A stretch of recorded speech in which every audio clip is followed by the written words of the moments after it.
अच्छा बताइए, किस मौसम में धूप बड़ी अच्छी लगती है?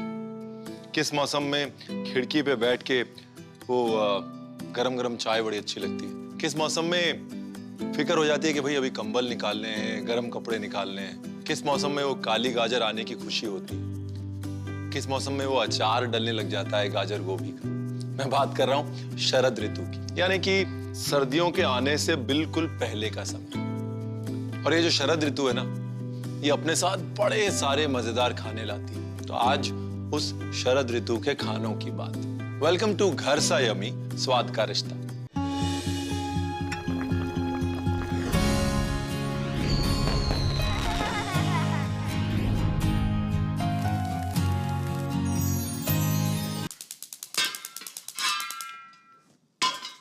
अच्छा वैसे ऑटम का वो जो टाइम है ना, हम हमेशा इग्नोर कर लेते हैं क्योंकि गर्मी जा रही होती है, सर्दी आ रही होती है और बीच में अपनी स्वेटर निकालो, ये करो वो करो, उसके बीच में हम ऑटम को यानी शरद को एंजॉय नहीं कर पाते ना। बस क्या होता है कि बस ठंड नहीं लगनी चाहिए, सर्दियों की तैयारी कर लो। लेकिन जो पतझड़ का समय है वाकई खूबसूरत होता है। और मुझे रियलाइजेशन हुआ यूएस जाके, अमेरिका में जो ऑटम का टाइम है, फॉल जिसे कहा जाता है, बड़ा खूबसूरत समय होता है। और उसके बाद जब मैं यहाँ आया हिंदुस्तान, तो मैंने देखा यार हमारे तो गर्मी के बाद सर्दी आ जाती है बस। अच्छा बना क्या रहा हूँ मैं? बना रहा हूँ कुट। बेसिकली कुट का मतलब तमिल में होता है मिलाना। तो जब सब कुछ शरद ऋतु का लेके उसको साथ में मिला दिया जाता है और दाल के साथ पका दिया जाता है तो कुट बन जाता है। बड़ी रोमांटिक सी डिश है।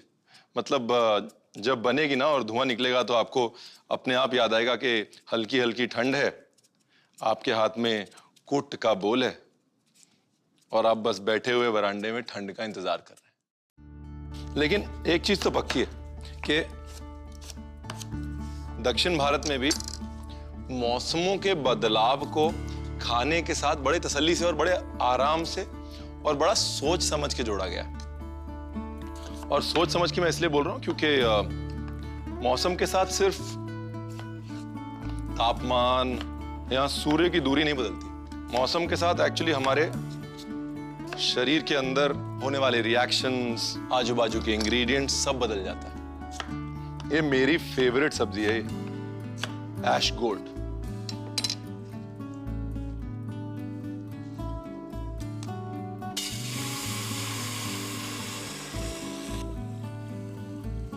नमक डाल देता हूं ना, क्योंकि पानी के जरिए नमक अपने आप सब्जी तक पहुंच जाएगा, है ना जी? ये तो साथ में ही पक जाएगा, शकरकंदी और आलू। चलिए जी, एक तरफ तो सब्जी का प्रोग्राम चालू है, दूसरी तरफ पेस्ट बना लेते हैं। अब ये पेस्ट बड़ा इंपॉर्टेंट हिस्सा है जिसमें गड़बड़ नहीं होनी चाहिए। इसमें ना प्रोपोर्शन देख लीजिएगा, अनुपात बहुत जरूरी है इसमें। 1 बड़ा चम्मच चना दाल, 1 बड़ा चम्मच साबुत धनिया, 1/4 छोटा चम्मच मेथी, साबुत लाल मिर्च 5। उसको ड्राई रोस्ट करना है, बेसिकली धीरे धीरे भूनना है। ठंड के समय का है, इसके लिए मसाले को भून के ब्राउन करते हैं, क्योंकि मसाले की तासीर क्या है ना, भुनने से गर्म हो जाती है तो शरीर को गर्मी देता है। और नारियल भी ना, मजे की बात, डबल तासीर वाला है। अगर गर्मियों में ठंडा पियो तो शरीर को ठंड देगा, लेकिन अगर सर्दियों में भून के खाओ तो शरीर को गर्मी देगा। ऑटम का कूट है ना, इसके लिए नारियल को हल्का सा ब्राउन कर लिया। चलो जी, इसका बनाते हैं पेस्ट।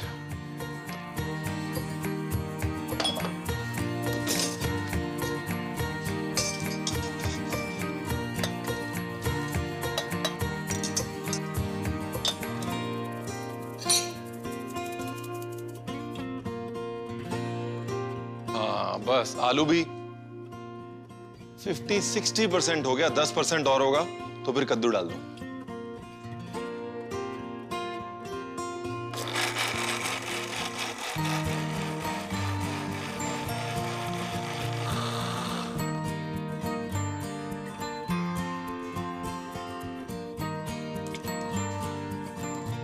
बहुत बढ़िया। अब आ गई कच्चे केले की बारी।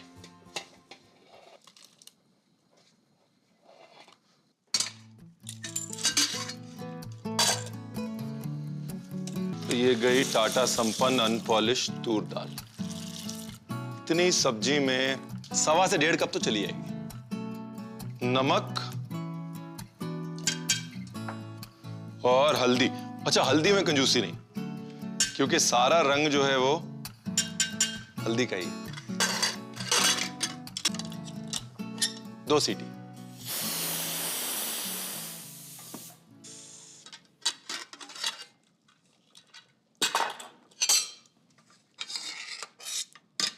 दाल गल गई ना, फर्स्ट क्लास।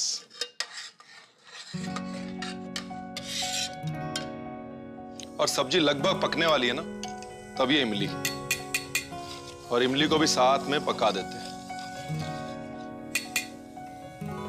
तब तक बीन्स भी काट लेता हूं।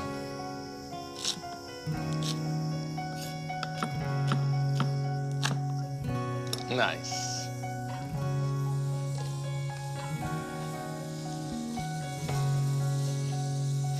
ये पेस्ट रेडी है, और क्या मजेदार पेस्ट है।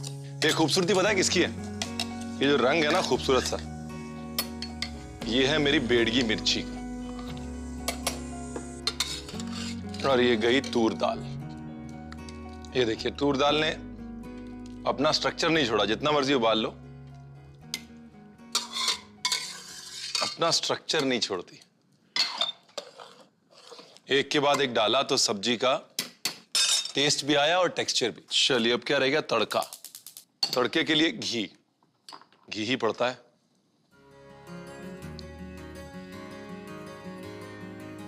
राई और गोटा उड़द। आहा, गोटा उड़द ब्राउन हुई, करी पत्ता, हींग, बस।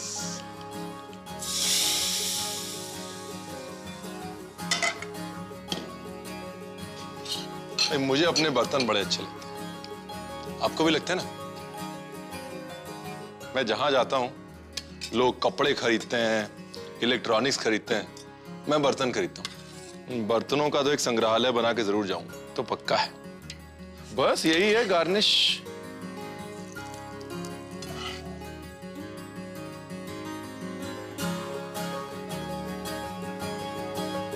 आप एक काम करिए, घी के बगैर भी देख लीजिए, लेकिन घी डालिएगा जरूर।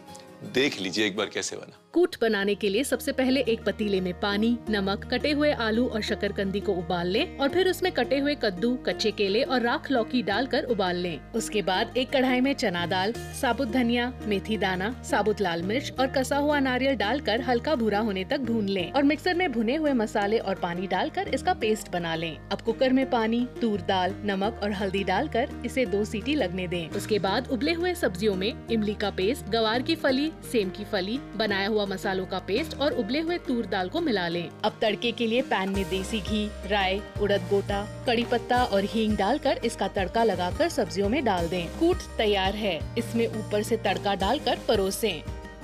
बुयाबेस नाम का एक सूप होता है फ्रांस में, बुयाबेस। तो इस बुयाबेस और बुयाबेस में कुछ रिश्ता तो होगा, तो मैंने थोड़ी रिसर्च करी। जब फ्रेंच हिंदुस्तान आए तो उन्होंने अपने फेवरेट सूप बुयाबेस को एक हिंदुस्तानी रंग दे दिया, यानी कह लीजिए कि पुडुचेरी का रंग दे दिया। और वो पुडुचेरी के रंग में मिर्च थी, अदरक थी, प्याज था, धनिया था और लोकल सी फूड था। तो वही बुयाबेस बना रहे हो। शुरू करें? एक्चुअली बुयाबेस की पता है क्या स्टोरी है, बताऊंगा। पहले थोड़ा मेरा घी जल रहा है। अब फ्रांस में ये जो तरीका है ना घी के साथ आटा भूनने का, इसको मक्खन के साथ बनाते हैं और इसको रू बोलते हैं। वो रू ना ROUX होता है, रू। ये फ्रेंच जो है ना बड़ी कंफ्यूजिंग लैंग्वेज। देखिए, हंसते खेलते खाना बन जाए वो अच्छा है। तो बुयाबेस की कहानी ये है कि जब वो मछली पकड़ के घर आते थे तो अच्छी अच्छी मछली बिक जाती। जो बचती थी, वो जो नहीं बिकती थी, वो सब लेके सब्जियों के साथ पका के और घर पे आराम से डिनर में खाते थे। वो बुयाबेस था। और आज की डेट में साउथ ऑफ फ्रांस में नंबर 1 डिश है बुयाबेस। अब ये पूरे सूप को गाढ़ा करेगा, प्याज भी और साथ में मैदा भी थिकनेस देगा, इसीलिए रू बोलते हैं उसको, क्योंकि वो थिकनेस देता है।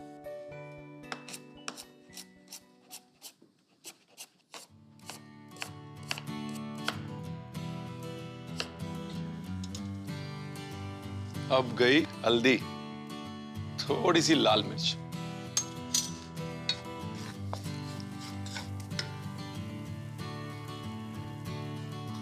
अच्छा एक तेज पत्ता भी डाल दिया, तेज पत्ता बड़ा जरूरी है। बस इसके बाद सब्जी,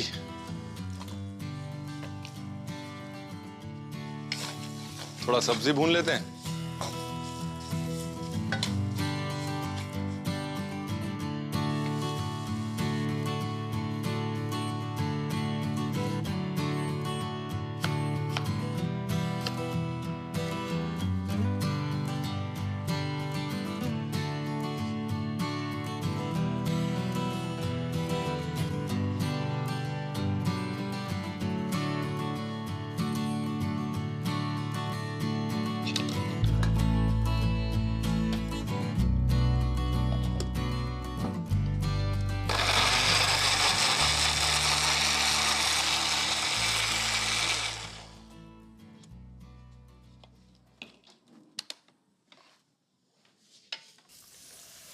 टमाटर की प्यूरे, जो स्वाद है ना वो ताजे टमाटर से ही आता है। और देखिए रंग कितना प्यारा हो गया। नमक,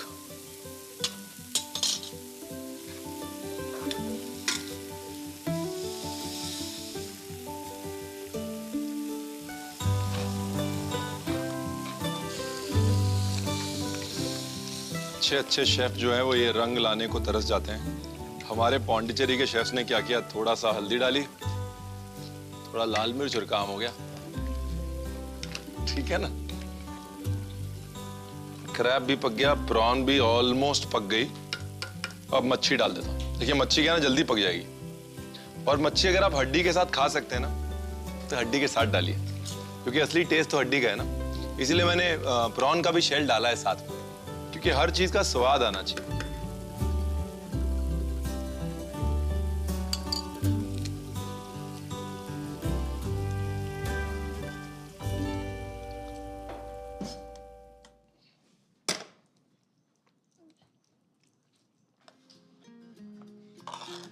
बड़े ध्यान से देखिए, बड़े बड़े ध्यान से। हाँ, मच्छी टूट गई तो सारी मेहनत बेकार हो जाएगी, इसलिए। और सूप ऐसे गाढ़ा होना चाहिए। जो विंटर सूप्स है ना, फॉल के सूप्स हैं, वो गाढ़े होने चाहिए। समर सूप्स पतले होने चाहिए।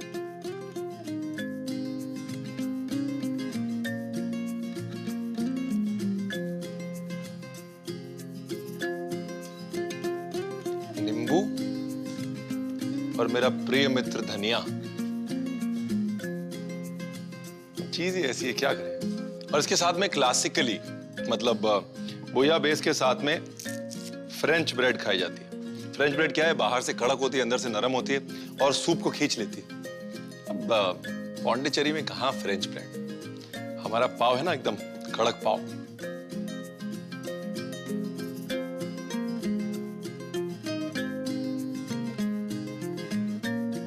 हर बार जब मैं पुयाबेस बनाता हूँ ना, मेरे चेहरे पे ऐसी ही मुस्कुराहट होती है। आपको ये मुस्कुराहट चाहिए ना, तो रेसिपी देख लीजिए। पुयाबाइसे बनाने के लिए सबसे पहले कढ़ाई में देसी घी और गेहूं का आटा मिलाकर भून लें। उसके बाद उसमें बारीक कटे अदरक, हरी मिर्च और प्याज डालकर मिला लें। अब उसमें हल्दी, लाल मिर्च, तेज पत्ता, कटे हुए गाजर और आलू को मिलाकर भून लें। दूसरी तरफ मछलियों में नमक मिलाकर रख दें। अब मिक्सर में टमाटर और पानी डालकर इसका पेस्ट बना लें और कढ़ाई में पेस्ट को डालकर उसमें नमक मिला लें। उसके बाद उसमें केकड़े, झींगे और पानी डालकर मिला लें। केकड़े और झींगे पकने के बाद सूप में सुरमई मछली, देसी घी और धनिया के पत्ते डाल लें। पुयाबाइसे तैयार है। इसे नींबू, धनिया के पत्ते और पाव के साथ परोसें। भाई सर्दियों में दिल्ली में, पंजाब में, हरियाणा में ऐसा कोई नहीं होगा जिसने गाजर, गोभी और शलगम का अचार नहीं खाया होगा, है ना। तो मैंने कहा गाजर गोभी का अचार बनाता हूं। तो गाजर की लंबी लंबी डंडियां काट लेनी जी। अच्छा, अगर आप दिल्ली से जा रहे हो और किसी भी कॉलोनी से जा रहे हो आप, तो दूर से ना ऐसे पता लग जाएंगे ये पंजाबियों के घर हैं, ये पंजाबियों का घर है, ये पंजाबियों का घर है। क्योंकि सर्दियों में ना वहां पे या तो कांजी होती है, जैसे कांजी का मटका होता है, और या फिर अचार लगा होता है। या कहीं, या फिर गाजर गोभी सूख रही होती है अचार के लिए, शलगम, या फिर घी की खुशबू आ रही होती है। बड़ी निशानियां हैं जी पंजाबी पहचानने की।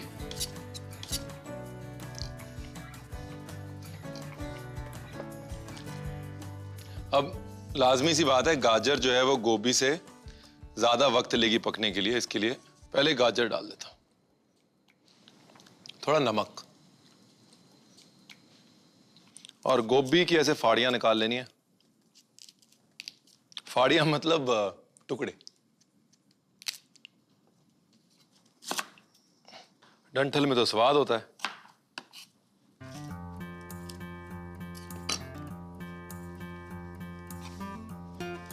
दूसरी तरफ ये सरसों का तेल।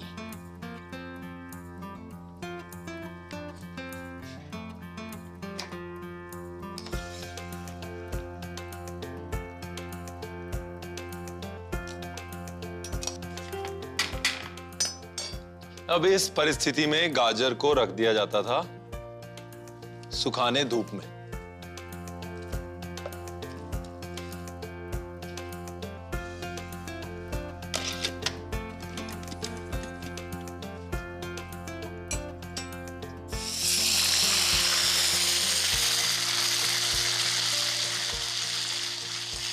प्याज का पेस्ट और उसके बाद अदरक और लहसुन का पेस्ट।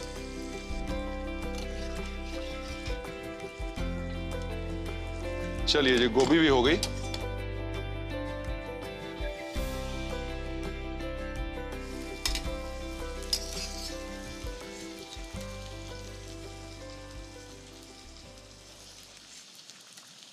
देखो जी, अचार तो बनने वाला हो गया।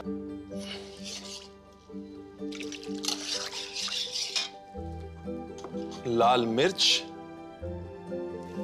नमक, एक क्रश धनिया, ये बड़ा जरूरी है, 2-4 लौंग,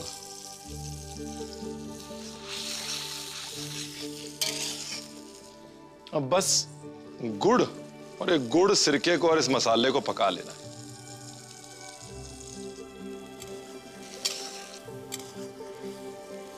अभी डाल देता हूं इसमें राई।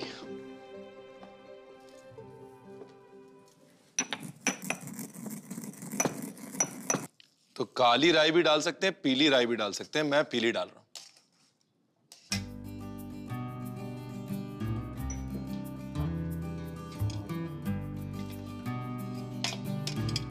अब अगर मौका लगे ना, धूप में सुखा लें गाजर को और गोभी को। कुछ लोग क्या करते हैं ना कि गाजर को और गोभी को प्याज के साथ पका लेते हैं, फिर उसके बाद मसाले डालते हैं, तो उसमें मिर्च तो एकदम लाल लाल आती है, लेकिन क्या उसकी लाइफ कम होती है। सिरका अलग से उबाल के डालते हैं, लेकिन अगर सिरका और प्याज और गोभी एक साथ उबाल ली जाए तो लाइफ उसकी 3 गुना बढ़ जाती है। और ये गया हमारा अचार।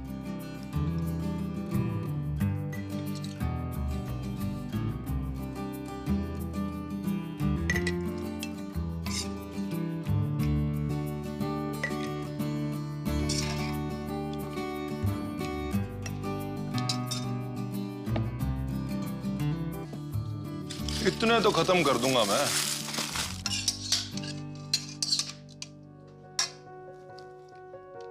इतना तो आराम से खत्म हो जाएगा। बड़ा व्हाइट बटर,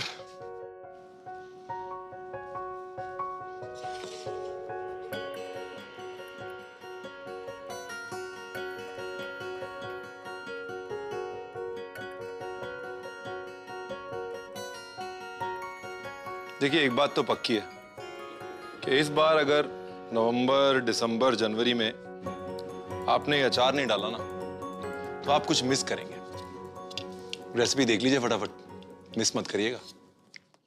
गाजर और गोभी का अचार बनाने के लिए सबसे पहले कढ़ाई में कटे हुए गाजर और नमक डालकर उबाल लें। उसके बाद गाजर को निकालकर थोड़ी देर सूखने दें। अब उसी कढ़ाई में कटे हुए गोभी डालकर इसे उबलने के लिए ढक दें और कुछ समय बाद गोभी को निकालकर सूखने दें। दूसरी तरफ कढ़ाई में सरसों का तेल, प्याज का पेस्ट, अदरक और लहसुन का पेस्ट, सिरका, लाल मिर्च पाउडर, नमक कुटा हुआ धनिया और लौंग डालकर मिला लें। फिर उसमें गुड़, कुटी हुई पीली राई, उबले हुए गाजर और गोभी को डालकर मिला लें। गाजर और गोभी का अचार तैयार है। इसे पराठा, मिस्सी रोटी और सफेद मक्खन के साथ परोसें।